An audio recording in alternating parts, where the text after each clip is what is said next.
Good afternoon, everyone.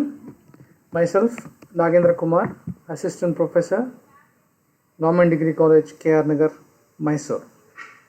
Today, in this afternoon session, I'm going to talk about the topic called as the Age of Enlightenment with respect to the subject called as Pioneers of Sociology, which is meant for 4th semester Mysore University Sociology students. ಜ್ಞಾನೋದಯದ ಒಂದು ಉಗಮ ಅಥವಾ ಹಂತ ಅಥವಾ ಪ್ರಮುಖವಾದಂಥ ಅಂಶ ಅಂಥೇಳಿ ನಾವಿಲ್ಲಿ ಕರಿತೇವೆ. ಅಂದರೆ ಸಮಾಜಶಾಸ್ತ್ರದ ಆವಿರ್ಭಾವಕ್ಕೆ ಇರುವಂತಹ ಒಂದು ಅಂಶಗಳಲ್ಲಿ ಇದು ಪ್ರಮುಖವಾದಂಥದ್ದು. ದ ಏಜ್ ಆಫ್ ಎನ್ಲೈಟ್ಮೆಂಟ್ ಅಂದರೆ ಏನು? It is A significant movement which has happened in the 17th, 18th, 19th century to boost and develop the changes which has happened in the European Union, where the monarchic rule and the aristocratic rule which has been replaced by democratic way of a political system. ಇದೊಂದು ಒಂದು cultural movement ಅಂತೇಳಿ ಕೂಡ ನಾವು ಅದನ್ನು ಕರೀತೇವೆ. ಅದರ ಅರ್ಥವನ್ನು ನೋಡಿದರೆ the enlightenment is associated with the French thinkers of the mid-decades of the 18th century who are known as philosophers, included Voltaire, Montesquieu. ಇವರು ಪ್ರಮುಖವಾಗಿ ಬರ್ತಾರೆ, ಇನ್ನೂ ಅನೇಕರು ಅದರಲ್ಲಿ ಬರ್ತಾರೆ. The philosophers constitute an informal society of men of letters who collaborate on loosely defined project of enlightenment centered around the project of encyclopedia. who are known as philosophers ಅಂತ ಹೇಳಿ ಯಾಕೆ ಕರಿತೇವೆ, ದಾರ್ಶನಿಕರು ಅಂತ ಯಾಕೆ ಕರಿತೇವೆ, ತತ್ವಜ್ಞಾನಿಗಳು ಅಂತ ಯಾಕೆ ಕರಿತೇವೆ ಅಂತಂದರೆ ಅವರ ಚಿಂತನೆಗಳು ಎಲ್ಲವೂ ಕೂಡ ಸಮಾಜದ ಒಟ್ಟು ಏನು ಸೋಷಲ್ ವರ್ಲ್ಡ್ ಇದೆ ಆ ಸೋಷಲ್ ವರ್ಲ್ಡಿನ ವೆಲ್ಫೇರ್ನ ಕಾನ್ಸೆಪ್ಟನ್ನು ಇಟ್ಕೊಂಡು ಮತ್ತು ಡೆಮೋಕ್ರೆಟಿಕ್ ವೇ ಫ್ರೀಡಮನ್ನು ಕೊಡ್ತಕ್ಕಂಥದ್ದು ಮತ್ತು ರ್ಯಾಷನಲ್ ಅಪ್ರೋಚನ್ನು ಇಟ್ಕೊಳ್ತಕ್ಕಂಥ ಒಂದು ಚಿಂತನೆಯಲ್ಲಿ ಅದು ಬೆಳೆದು ಬಂತು ಅಂತ. ಮತ್ತೊಂದು ಅಂಶ ಇಲ್ಲಿ ಏನು ಅಂತಂದರೆ the enlightenment was related to the ideas about what the human mind was capable of. ಈ ಮನುಷ್ಯನ ಒಂದು ಮನಸ್ಥಿತಿ ಅಥವಾ ಅವನ ಬುದ್ಧಿಶಕ್ತಿ ಬಹಳ ಸಾಕಷ್ಟು ಸಾಮರ್ಥ್ಯವನ್ನು ಅದು ಹೊಂದಿದೆ. ಹೊಸ ಹೊಸ ಐಡಿಯಾಸು, ಸಿದ್ಧಾಂತಗಳು, ತತ್ವಗಳನ್ನು ಜನ ಸ್ವೀಕರಿಸಲಿಕ್ಕೆ ಶುರು ಮಾಡಿದಂತಹ ಸಮಯ.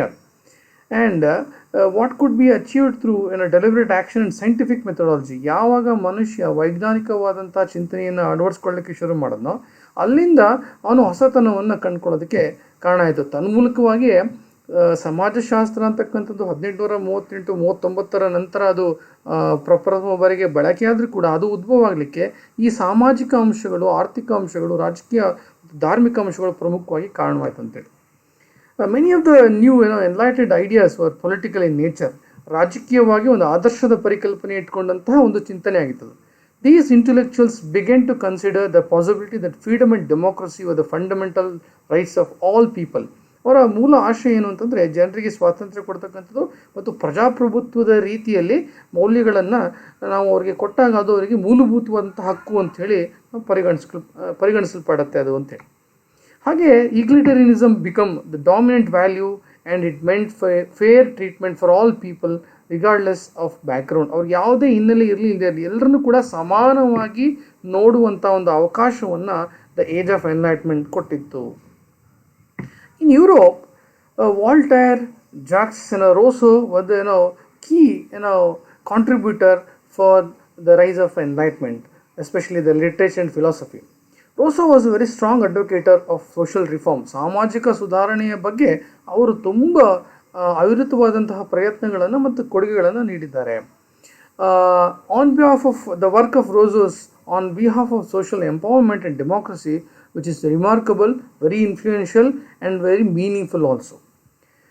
The similar political situations and positions, Voltaire said that convincing argument for the reform. Together, Voltaire and Rousseau are the most well-known of collective European writers who propagated Enlightenment philosophy ಅಂತ ಹೇಳ್ಬೋದು. ಅಲ್ಲದೆ Rousseau claimed that people were in the state of nature which was a primitive condition without law or morality. ನೈತಿಕತೆಯೂ ಇರಲಿಲ್ಲ, ಆವಾಗ ಕಾನೂನುಗಳು ಇರಲಿಲ್ಲ, ಒಂದು ಎಲ್ಲರೂ ಒಪ್ಪಿಕೊಳ್ಳಬಹುದು ಅಂತ ಯಾವುದೇ ಸಿದ್ಧಾಂತ ಕೂಡ ಆ ಸಂದರ್ಭದಲ್ಲಿ ಇದರ ಕಾಲದಲ್ಲಿ ಯುರೋಪಿನಲ್ಲಿ ಉಂಟಾದಂಥ ಒಂದು ಸಾಮಾಜಿಕ ದುಸ್ಥಿತಿ ಏನಿತ್ತು ಅದನ್ನು ರೀಪ್ಲೇಸ್ ಮಾಡಲಿಕ್ಕೆ ಈ ಎನ್ಲೈಟ್ಮೆಂಟ್ ಅನ್ನುವ ಸಮಯ ಬಹಳ ಪ್ರಮುಖವಾಗಿ ಕಾರಣ ಆಗುತ್ತೆ. Human beings, left the state of nature for the benefits and necessity of cooperation. As society developed, division of labor and primitive property required the human race to adopt institutions of law. ಇದು ಬಹಳ ಪ್ರಮುಖವಾಗಿ ನಾವಿಲ್ಲಿ ನೋಡ್ತಕ್ಕಂಥದ್ದು ಏನು ಅಂತಂದರೆ, ಸಮಾಜ ಬೆಳವಣಿಗೆ ಆದಂತೆ ಅದರ ನೇಚರು, ಅದರಲ್ಲಿ ಎಲ್ಲರೂ ಕೂಡ ಹಂಚಿಕೊಂಡು ಬದುಕ್ತಕ್ಕಂಥದ್ದು, ಆ ಪ್ರಿಮಿಟಿವ್ ಪ್ರಾಪರ್ಟಿ ರಿಕ್ವೈರ್ಡ್ ಅಂತ ಅದು ಕೂಡ ಒಂದು ಬದಲಾವಣೆಯನ್ನು ಕಂಡುಕೊಂಡು ಹೊಸ ಕಾನೂನನ್ನು ಅಳವಡಿಸ್ಕೊಳ್ಳಿಕ್ಕೆ ಸಾಧ್ಯ ಆಗ್ತದೆ. ಹಾಗೆಯೇ ಮತ್ತೊಂದು ಅಂಶ ಇಲ್ಲಿ ಏನು ಅಂತಂದರೆ, the man is prone to be frequent competition with this fellow men while also becoming increasingly dependent on them. ಮನುಷ್ಯ ಪರಸ್ಪರ ಸಂಬಂಧ ಮತ್ತು ಒಬ್ಬರನ್ನೊಬ್ಬರು ಕೂಡ ಅವಲಂಬಿತವಾಗಿ ಜೀವನ ನಡೆಸ್ತಕ್ಕಂತಹ ಒಂದು ಸಂದರ್ಭದಲ್ಲಿ ಮನುಷ್ಯನ ಸ್ವಭಾವ ಹೇಗೆ ಅಂತಂದರೆ, ಅವನು ಸ್ಪರ್ಧೆಗಿಳಿತಾನೆ, ತಾನು ಮುಂದೋಗಬೇಕು, ತಾನು ಚೆನ್ನಾಗಿ ಮಾಡಬೇಕು, ತನ್ನನ್ನು ನೋಡಿ ಬೇರೆಯವ್ರು ಕಲಿಬೇಕು ಅನ್ನುವ ಚಿಂತನೆ. ಅಂದರೆ ಸಮಾಜಶಾಸ್ತ್ರ ಉದಯವಾಗ್ತಕ್ಕಂಥ ಸಂದರ್ಭದಲ್ಲಿ ಈ ಪ್ರಮುಖ ಅಂಶಗಳು ಕೂಡ ಅದರ ಒಂದು ತಾರ್ಕಿಕವಾದಂತಹ ಒಂದು ಮೌಲ್ಯವನ್ನು ಎತ್ತಿಡಿತಕ್ಕಂಥ ಕೆಲಸವನ್ನು ಅದು ಮಾಡಿದೆ. And the survival and is freedom. According to Rousseau, by joining together into civil society through the social contract and doing their claims of natural rights, ಮತ್ತು ಸ್ವಾಭಾವಿಕವಾದಂಥ ಹಕ್ಕುಗಳನ್ನು ಅವರು ಕೇಳ್ತಕ್ಕಂಥದ್ದಕ್ಕೆ ಅವಕಾಶ ಆಯ್ತಲ್ಲಿ. Individuals can both perceive themselves and remain free. ಸ್ವತಂತ್ರವಾಗಿ ಬದುಕ್ತಕ್ಕಂಥದ್ದು ಕೂಡ ಅವಕಾಶ ಆಯಿತು. Rousseau also argues that it is illogical for a man to surrender his freedom for slavery. ಅತ್ಯಂತ ಮಹತ್ವದ ಕಾಲಘಟ್ಟ ಏನು ಅವರ ಹೇಳಿಕೆಗಳಲ್ಲಿ ಅಂತಂದರೆ, ಮನುಷ್ಯ ಗುಲಾಮಗಿರಿಗೆ ತನ್ನ ಸ್ವಾತಂತ್ರ್ಯವನ್ನು ಏನಾದರೂ ಅವರು ಶರಣಾಗತಿಯನ್ನು ಮಾಡೋದಾದರೆ ಅದಂತೂ ಒಂದು ದೊಡ್ಡ ಅತಾರ್ಕಿಕವಾದಂಥ ಆಲೋಚನೆ ಅಂತೇಳಿ ಅವರು ಹೇಳ್ತಾರೆ. The participant must be free. Furthermore, all the contract imposes new laws, especially those safeguarding and regulating property. ಇವತ್ತಿನ ದಿವಸ ಅಲ್ಲಿ ಹಕ್ಕುಗಳನ್ನು ಕೊಡ್ತಕ್ಕಂಥದ್ದು ಶುರು ಆಯಿತು. ಆಸ್ತಿ ಹಕ್ಕಾಗ್ಬೋದು ಮತ್ತು ವೈಯಕ್ತಿಕವಾದಂಥ ಅವಕಾಶಗಳಾಗ್ಬೋದು, ಭಾಳ ಚೆನ್ನಾಗಿ ನಡೆಯೋಕ್ಕೆ ಶುರು ಆಯಿತು. ಅಲ್ಲಿ A person can exist it at any time that is again as free as when he was born. ಅವನು ಹುಟ್ಟಿದಾಗ ಎಷ್ಟು ಸ್ವತಂತ್ರವಾಗಿ ಇವನು ಹುಟ್ಟಿದಾನೋ ಅದೇ ಥರ ಅವನು ಬದುಕು ಕೂಡ ಸ್ವತಂತ್ರವಾಗಿ ನಡೀಬೇಕು ಅಂತಕ್ಕಂಥದ್ದೇ ಈ ಜ್ಞಾನೋದಯದ ಯುಗದ ಮೂಲ ಆಶಯವಾಗಿತ್ತು. Rousseau says that any administration, whatever form it takes, should be divided into two parts. First, there must be the sovereign who will represent the general will and is the legislative power within the state. The second division is that the government being distinct from the sovereign. ಈ ಒಂದು sovereign ಅಂದರೆ ಒಂದು ದೇಶ ಅಥವಾ ಒಂದು ರಾಜ್ಯ ಅಲ್ಲಿ ಆಡಳಿತವನ್ನು ನಡೆಸ್ತಕ್ಕಂಥ ಸಂದರ್ಭದಲ್ಲಿ ಅಲ್ಲೇನಾಗಿರಬೇಕು, ಅಲ್ಲಿ ಒಂದು ಕಾನೂನು ಇರಬೇಕು, ಸರ್ಕಾರ ಇರಬೇಕು, ಮತ್ತು ಅಲ್ಲೊಂದು ಐಕ್ಯತೆ, ಸಾರ್ವಭೌಮತೆ ಎಲ್ಲವೂ ಕೂಡ ಅಲ್ಲಿ ಇರಬೇಕು ಅಂತೇಳಿ. ಮತ್ತೊಂದು ಪ್ರಮುಖವಾಗಿ ಮಾಂಟೆಸ್ಕೋ ಅಂಥೇಳಿ ನಾವು ಇಲ್ಲಿ ಹೆಸರನ್ನು ಹೇಳ್ತೇವೆ. ಅಂದರೆ ಎನ್ಲೈಟ್ಮೆಂಟ್ ಪೀರಿಯಡ್ನಲ್ಲಿ ದ ಸ್ಪಿರಿಟ್ ಆಫ್ ಲಾಸ್ ಅಲ್ಲಿ ಅವರು ಒಂದು ಕಡೆ ಹೇಳ್ತಾರೆ. ಅಂದರೆ ಒಂದು ಸಾಮಾಜಿಕ ಚಿಂತನೆಯ ಆಧುನಿಕ ಪರಿಯನ್ನು ಅವರು ಅಲ್ಲಿ ಹೇಳುವ ಪ್ರಯತ್ನಗಳನ್ನು ಮಾಡ್ತಾರೆ. He constructed a naturalistic account of the various forms of government and of the causes that made them that then affected their development. ಅಂದರೆ ಬೇರೆ ರೀತಿಯ ಆಡಳಿತಶಾಹಿಯ ಒಂದು ಪ್ರಕಾರಗಳನ್ನು ತಿಳಿಸುವ ಪ್ರಯತ್ನಗಳನ್ನು ಮಾಡ್ತಾರೆ. He also explained how governments might be perceived from corruption. ಇವತ್ತು ಜಗತ್ತಿನ ಎಲ್ಲ ಭಾಗಗಳಲ್ಲಿ ಕೂಡ ಇವತ್ತು ನಾವು ಕರಪ್ಷನನ್ನು ನೋಡ್ತೇವೆ. And also he mentioned that he saw despotism, and in particular as standing danger for any government not already despotic, and argued that it could be best be prevented by system in which different bodies exercise legislative, ಕಾರ್ಯಾಂಗ, ನ್ಯಾಯಾಂಗ ಮತ್ತು ಈ ನಮ್ಮ executive ಏನು ಕೆಲಸ ಮಾಡಿದ್ರೆ ನಾವೇನು ಮಾಡ್ಬೋದು ಅಂತಂದರೆ ಈ ಹೊಸ ಕಾನೂನನ್ನು ತಂದು ಈ ಕರಪ್ಷನ್ ಕೂಡ ನಾವು ತಡೆಗಟ್ಟಲಿಕ್ಕೆ ಸಾಧ್ಯ ಅನ್ನುವ ಅಭಿಪ್ರಾಯವನ್ನು ಅಲ್ಲಿ ಹೇಳ್ತಾರೆ. ಅದಲ್ಲದೆ Montesquieu aim in the spirit of the laws is to explain human laws in social institution.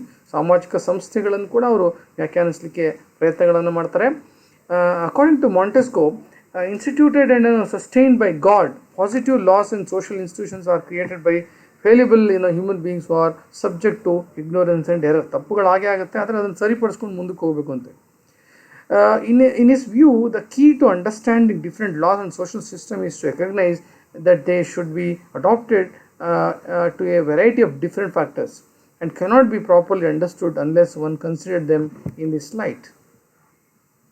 Specifically, laws should be adopted to the people for whom they are formed. ನಾವೇ ಮಾಡಿರ್ತಕ್ಕಂತಹ ಕಾನೂನನ್ನು ನಾವು ಮೊದಲಿಗೆ ಗೌರವಿಸಬೇಕು ಅಂತಕ್ಕಂಥದ್ದು ಬಹಳ ಪ್ರಮುಖವಾದಂಥ ಅಂಶ ಇದೆ.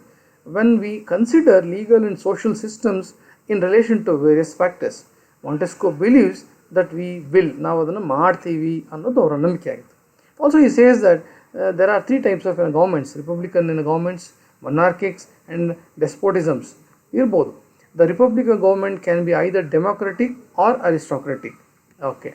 Each form of government has principle and each can be corrupted if its principle is undermined or destroyed. ಯಾವಾಗ ನಾವೇ ನಂಬಿದ ತತ್ವಗಳನ್ನು ನಾವು ಅದನ್ನು ನೆಗ್ಲೆಕ್ಟ್ ಮಾಡ್ತೀವಿ ಅಥವಾ ಅದನ್ನು ತೆಗೆದಾಕ್ಬಿಡ್ತೀವಿ ಅಥವಾ ದೂರ ಇಟ್ಬಿಡ್ತೀವಿ, ಸಹಜವಾಗಿ ಕರಪ್ಷನ್ ಅಂತಕ್ಕಂಥದ್ದು ಬಂದೇ ಬರುತ್ತೆ. In a democracy the people are sovereign.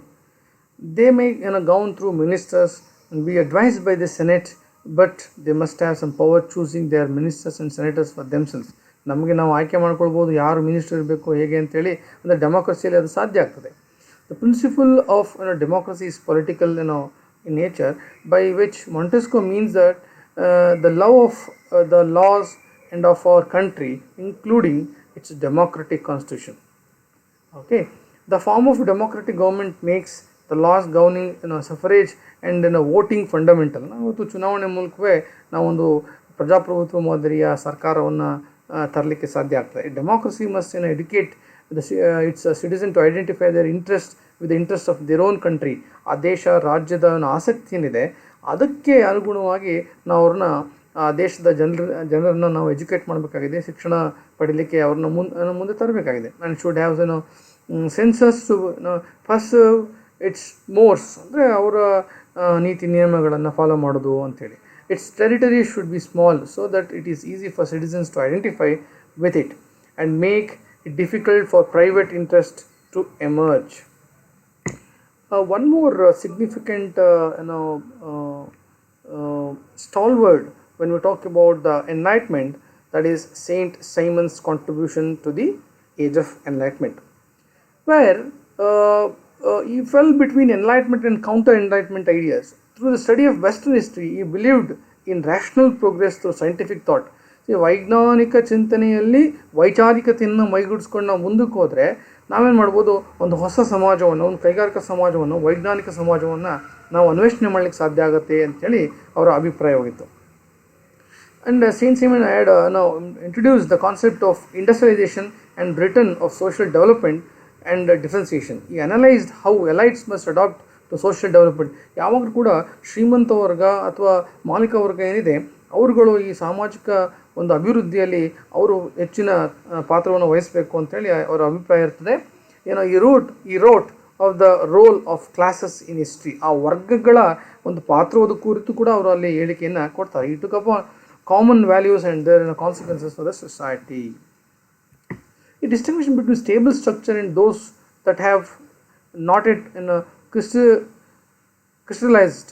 He saw that European nations would develop into parliamentary republics, ಅಂದರೆ ಸಂಸದೀಯ ಮಾದರಿಯಾದಂಥ ಒಂದು ಅಲ್ಲಿ ವ್ಯವಸ್ಥೆಯನ್ನು ತರಬೇಕು ಅನ್ನುವಂಥ ಅಭಿಪ್ರಾಯ.